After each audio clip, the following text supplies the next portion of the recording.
Oyun bugün şunu aytsam ötkөндө кыш болгон, бүгүн өткөн каран аттын жылышы жакшы. Oyun аябай күчтүү болду. Бул кандай десем, Талас командасы Кыргызстанда биринчи командалардын бири. Бул спорт экен, бирде утулат экенсиң, бирде уткансың. Бүгүн ошол бизге буйрупту, ошо биз уттук. Атайын тактиканы ушундай түзүп, жалгыз эле жекеме-жеке ушу крас тап келдиңер, башка дагы кошумча албайлы деп чечтиңер. Эмнеге мындай чечим болду?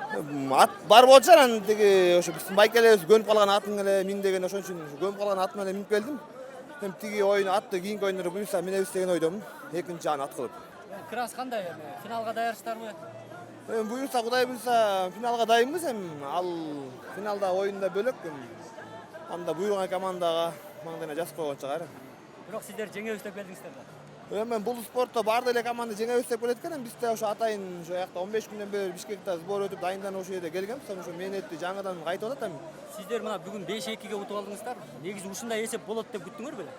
Эми мындай эсеп болот деп чын айтсам күткөн эмесмин. Буга чейин эми ортодо бир 2-3, ушундай 1-2 ушундай очко болот деген ой менен келгенбиз оюнга. Бирок оюн жүрүп кетти. Эми оюн жүрүп кетти, кол жака ооду, ошон үчүн уттук десем болот да.